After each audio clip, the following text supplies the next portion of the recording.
Congratulations guys, I see that you are interested in getting into the RV world. I want to do this video for you. It's 8 tips for purchasing a new RV for a newbie. The article that we did on our website at RVingillustrated.com. But anyway, just wanted to go over some tips for you if you're new to RVing and you're getting ready to purchase your first RV or considering it. There's some tips that I see a lot of people miss online. There's a lot of complaints, and I think if you find this video before going and spending a lot of money on an RV, that you may be end up happier, I should say. But anyway, let's get to it, and here's some of the tips. First one is shop around. You will be surprised how much cheaper you can get an RV in a different location than the location that you go. It may be something that you might want to look in a different state or different hell, on the other side of the country. It may be actually worth it for you to get a plane ticket and fly out there. And I've seen it where some dealerships have advertised about flying you out. I'm not sure exactly how that works. I know they're not going to lose any money on their deal on their end, so I would look into that and take it for what it's worth. That's tip number 1. Tip number 2 would be look for a discount. Depending on the RV that you're looking at, more or less in the towables, you will find this, unless you go to a high-end towable like an Airstream or something that's a little bit different. And even Airstream, you may get a great deal, but look for 30 to 35% off the MSRP. And dealers are probably going to be pretty mad at me right now. It won't be the first time, but you should be able to, depending on the RV, the brand. Now, if you get into a motorhome that's a Mercedes chassis or a Road Trek brand or something of that nature, I wouldn't expect that. You can expect probably about half of that, but for the most part, you can expect 30 to 35% off the MSRP, not what they're selling it for, but what the MSRP is listed at. So if you got $100,000 motorhome, you can expect to get pay $70,000 for it. Some dealers won't want to deal with you on that. I guess it depends on the day, the month, the time of the year, if the wind's blowing or what's going on, but you can get those discounts and stick out to it. Now, one thing that I will warn you about is, just because you buy it from one dealer, don't expect to get good service out of them after the fact. And service is going to be a very important thing when you buy an RV, and I kind of will get into that a little bit later. Number 3, and I'm reading, I got some notes here, so forgive me. Number 3 says, although you may have an excellent buying experience, don't expect the same type of experience with the RV service department. Make sure that you have options of getting your RV worked on at other locations. And we've heard that some dealers, if you don't buy from them, that they won't do any warranty work on your RV. Your RV is going to need service. Don't want to scare you. When you go and you spend $100,000 on a motorhome or more, or less on a travel trailer or pop-up or whatever you're going to get, you're going to be spending more money. Boat owners know this. The acronym for boat is bust out another 1,000. It's the same for an RV. Things are going to happen. They don't have very good suspensions.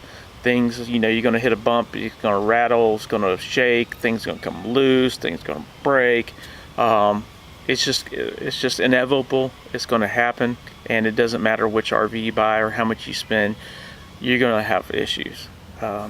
Just know that the more gadgets or things that you have on your RV, the more that things can go wrong or things will break. Now, all those things are not always the manufacturer's issues. It's not the Winnebago or Airstream or Thor or whoever. It's not necessarily always their issue.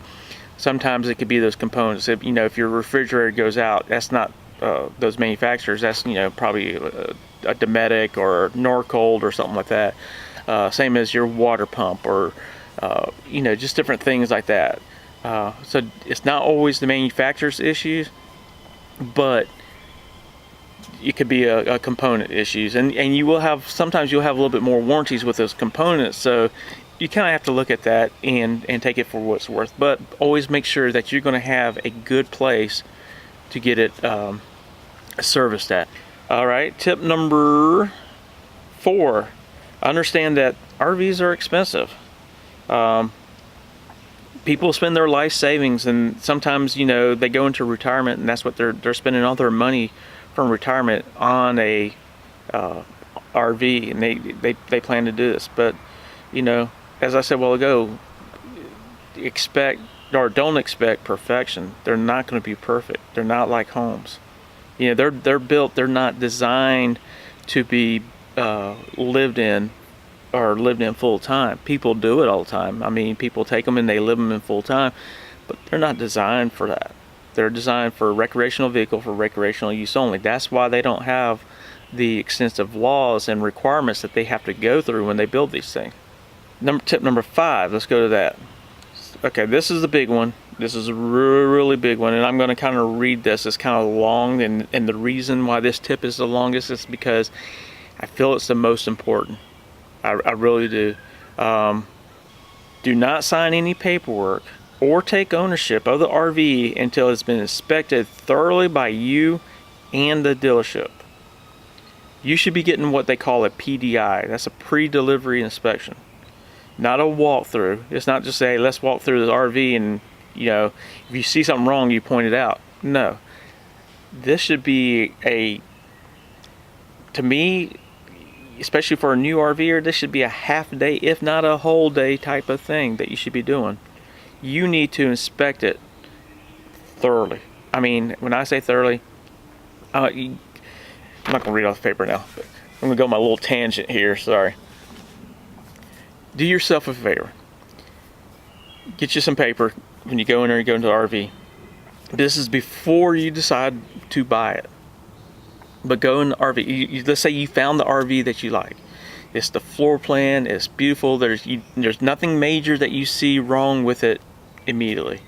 So get you a piece of paper, make you a couple lists, and go through and put, you know, write down things that you see that you see that, hey, this needs to be taken care of, you know, and actually kind of break that up. Put down a list. You know, have one list where you're going to have on there things that you can take care of, you know, things that's going to take you 5 minutes to fix, you know, and then have a list where that the RV needs to, or RV dealership needs to take care of. They need to get that corrected type thing. And go through this RV, open every freaking drawer, open every cabinet, everything that you can do without having to hook it up at that time. Do it. Go through it. Then what you want to do is you want to get the dealership to hook it up. Say, hey, before I agreed to buy this RV, you know, spend all this money on this RV, I want to make sure that the things are working correctly. Have them hook it up. A lot of them probably are not going to want to do that, but it's your money. You control that sale. They do not. If they don't want to do that, go to another dealership, because if they're not willing to do that, they're not willing to stand behind their product and to do that type of thing, that tells me that they're probably going to be a pain in the butt to try to get things fixed. Inspect everything. Inspect it very well. Have them hook up everything. Go through every system. Go through plumbing. Does every faucet work? Does it work on hot? Does it work on cold? Does the hot water heater work? Does it work as designed? Does it work with fresh water, and does it work with city water? You may say, well, I'll never ever use the freshwater tank or the pump and everything. Make sure it works, because you may not have that RV forever, and you may want to go sell it, and then you go to sell it and that person's buying it, well, the pump don't work. Well, you know, well, I bought it 5 years ago and it worked, you know, I guess it worked then. Just make sure it works. And you may go camping sometime, you may say, well, it'd be nice if I had some water in that freshwater tank and can use the pump. So make sure everything works. I mean, the stove, propane, everything, the microwave or convection oven, when I mentioned the plumbing, the showers, I mean, everything, outdoor shower, anything that has where you can turn on water, test cold to hot, pump, no pump, whatever. Check for leaks. When you run it, go out up underneath and look up outside. Do you see any water? Do you see any water in the inside? Check the air conditioner, check the heater. I don't care if you live in Miami, Florida and it's July. Check that heater. I read one time somebody down in Florida didn't even realize they had a heater in their travel trailer. And I pointed out, I said, I've never seen a travel trailer not without a heater. Come to find out they did have a heater, they just never knew it. They happened to be a little bit further north in another state during the winter time, and it got a little chilly and they wanted the heater, and they finally figured out, hey, they did have a heater. These are things you need to check. Generator. If you're buying a motorhome and it has a generator, run it on generator. Make sure the generator cranks up, run it, turn on the air conditioner, turn whatever things, put a microwave, put loads on it, and let that generator run more than 5 minutes. Sometimes generators will, when people have issues, they'll run for 5 minutes or so, and then they'll stop. Let's see, and remember, RVs are not perfect. As I said that before, they are not perfect whatsoever. The best thing you can ever do is learn how to turn a wrench, if you don't know how to already, and don't be afraid to. Tip number 6, when you're sitting down to purchase, they're going to try to sell you a bunch of stuff. They're going to try to sell you extended warranties. They're going to try to sell you, all these little gimmicks and, everything you can think of. I'm not going to tell you what to do. I've bought a couple of RVs, a few RVs. I've gone in and I've purchased extended warranties. At that time, that was something I felt was right for me. We were in a different little financial situation than we are now.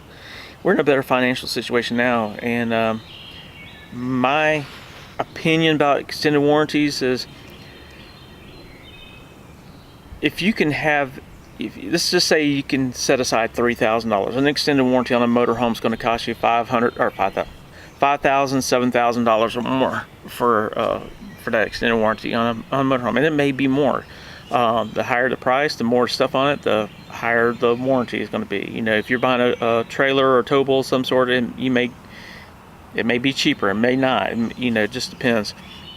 But if you can take about $3,000 and you can set it aside into a savings account or a money market account, you're better off. 99% of the time, you're going to come out ahead by doing that over purchasing an extended warranty.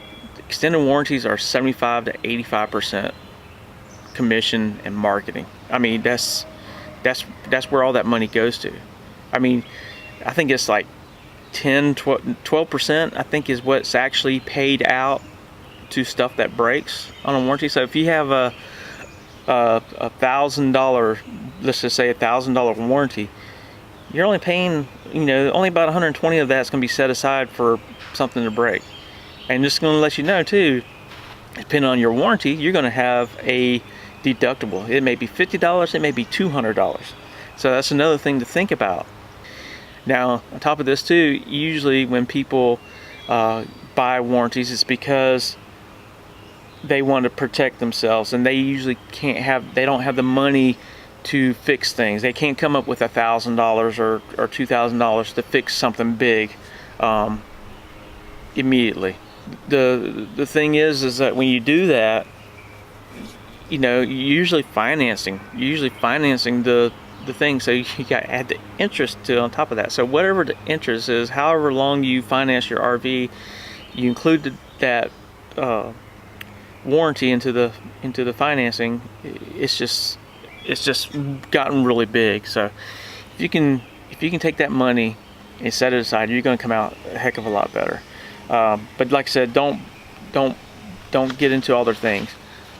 Tip number 7: Do not get overwhelmed with buying a lot of stuff for your RV. Don't go and think you got to fill it up. Get your basic necessities. Get your sewer hose, get your water hose. I mean, those type of things, and go out and enjoy that. Go out and enjoy the RV. Test it out.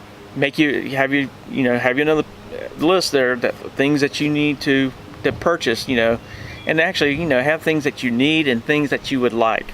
And people mention this and other things that, go out a few times, and if you keep writing down the same thing that you need or that you would like, then maybe it's something you need to go purchase. But a lot of times I see a lot of people, they go and they got to buy this rug and these chairs and this grill, and what grill does everybody have? Oh, they're going out and buying this certain grill, and you go out and you buy and you spend several hundred, maybe $1,000 on certain thing, and then you decide, well, I really don't need this. It's adding extra weight. I really don't use it. It's a pain in the butt. Whatever. Don't worry about that kind of stuff. The first thing you actually need to buy, besides the sewer hose and a water hose, is a little simple toolbox. Get you a toolbox with screwdrivers, a Phillips head, a regular, wrenches, sockets, hammer. Make sure you got some tapes in there, duct tape, electrical tape, plumbing tape, just that type of things. It wouldn't hurt to get you some butyl tape, and you can research that. You'll find out more what that is. Some sealant, a caulk gun, a little hand caulk gun. They also got this tape. It's a wider tape, and it's good for patching things up. It wouldn't hurt to have some of that, because things happen. And not saying that the RV is going to break and it's going to mess up like that, but things happen. There's tree branches, there's all different kind of things, and when you're in a campground, the last thing you want to do is have to pack up and go home after you've been there for 10 minutes, and there might be rain coming or something. Be able to patch those things up until you can get it fixed properly. Zip ties. Zip ties is another thing. You might want to have that. And tip number 8, let's finish it off. Tip number 8, remember, RV that you purchase may have issues. It may have little issues, may have a lot of issues, it may have any issues. And it's not a brand thing, it's not the style, it's not the model. You can have two identical ones right next to each other. One has a lot of issues and one has very few or no issues. It's the luck of the draw. It's just one of those things. Don't expect a perfect RV. They're a lot of fun, and don't be discouraged by it. Well, that's it, guys. This is 8 tips to help you if you're new to RVing, you're a newbie. We hope they help. If you have any tips of your own, please put them down below in the comments. If you have any questions, by all means, ask away. If you don't want to ask in the below here in the video, you can send us an email at info@rvingillustrated.com. You can hit us up on our social media. We're on Facebook, Instagram, Twitter, and we also have our website where this subject here I talked about. I did write an article, so you can read more about it. If you want to go in and read about it, you can go to our website and find it. I'll link it to the bottom here as well. But make sure if you like this video, give it a thumbs up. Subscribe to our channel if you already haven't, and have a good one, guys. Take care.